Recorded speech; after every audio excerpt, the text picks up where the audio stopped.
Story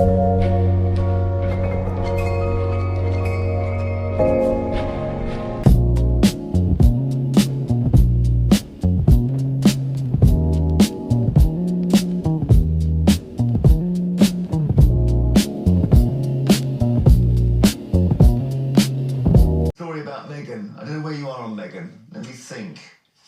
You happy to see she's got a domestic goddess film?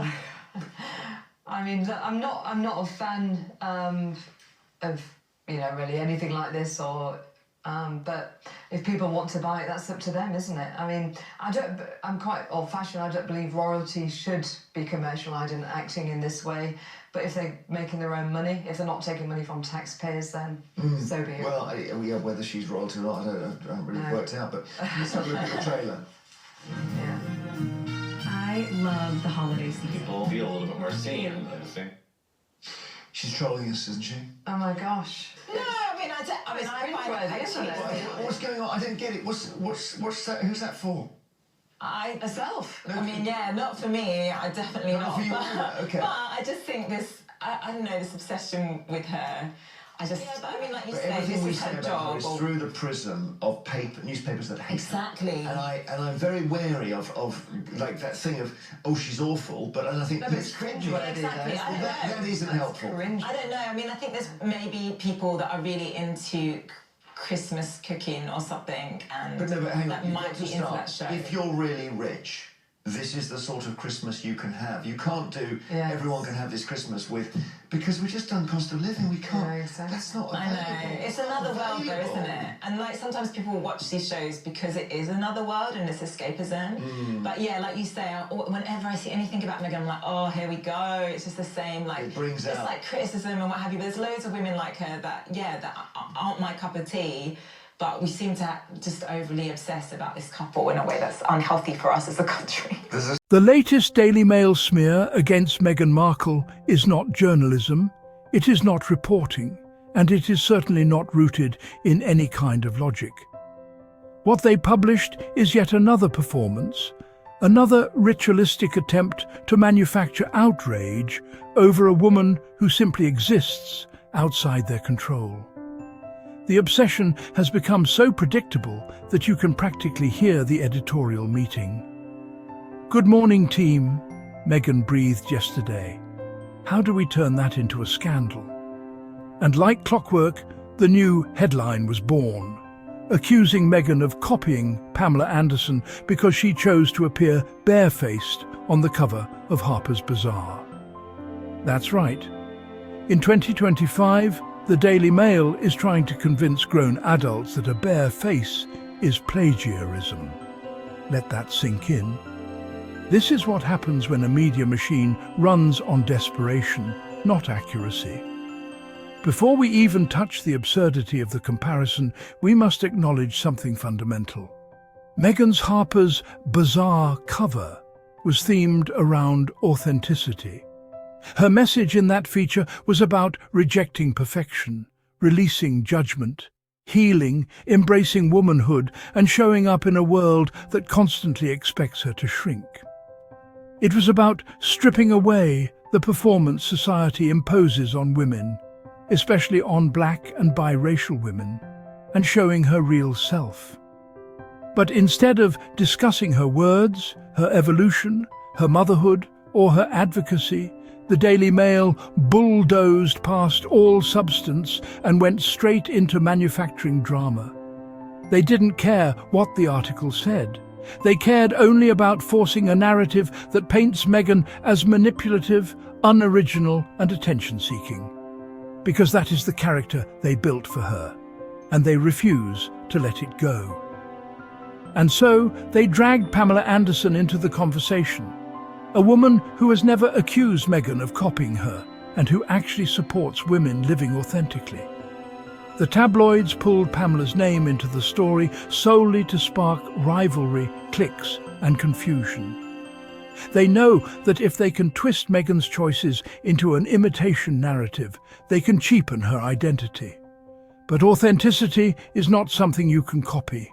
No woman owns the concept of a bare face. This accusation is as hollow as it is sexist. And the funniest part? The tabloids think they're clever. They genuinely believe the world won't notice the desperation dripping from their headlines. But we see it clearly. Their panic, their obsession, their inability to cope with a Meghan who is free. The British tabloids are furious about this cover because they cannot control the messaging. When Meghan was in the royal institution, they shaped the narrative around her. They distorted stories, they twisted facts, they projected stereotypes, and they used her image as a punching bag. All while the palace stood silently behind them. But after Meghan and Harry walked away from the monarchy, the press lost access. They lost the ability to dictate her story. And nothing terrifies them more than a woman speaking for herself. A barefaced Meghan is dangerous to them, not because of her skin, but because of what it symbolizes. A woman presenting herself authentically threatens the manufactured caricature they spent years building for profit. A calm, confident, radiant Meghan contradicts the monster they invented. And here is the pattern.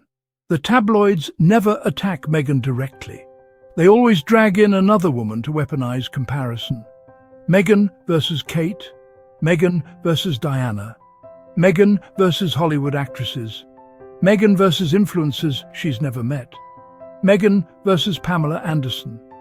They love creating narratives where women appear jealous, competitive, bitter, or catty, because misogyny sells.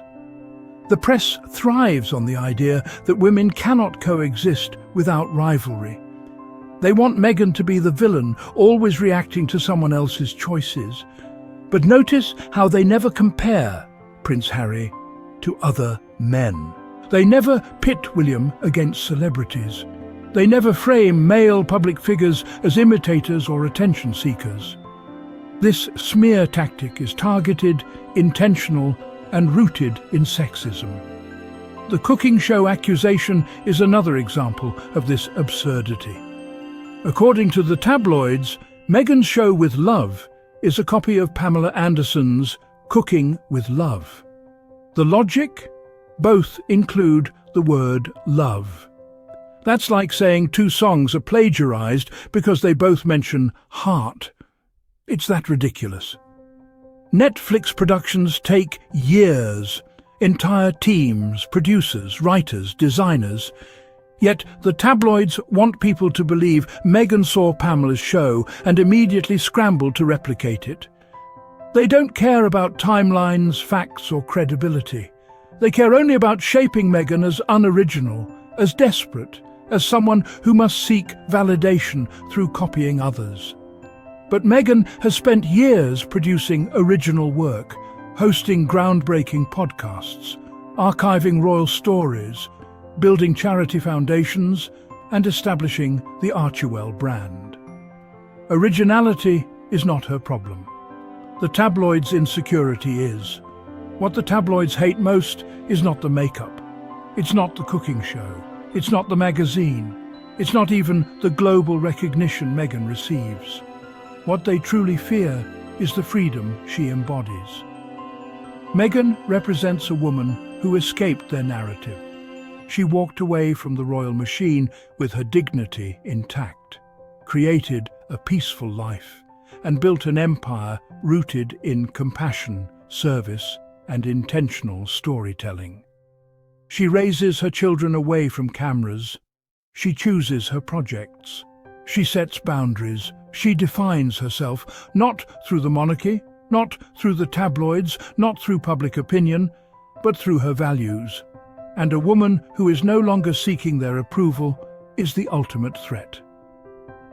Let's also talk about one specific line Meghan said in her interview. "No one in the world loves me more than Harry." That sentence broke the internet. Why? Because it exposed the tabloids' biggest lie, the fantasy they created where Meghan is unloved, insecure, and clinging to Harry for relevance.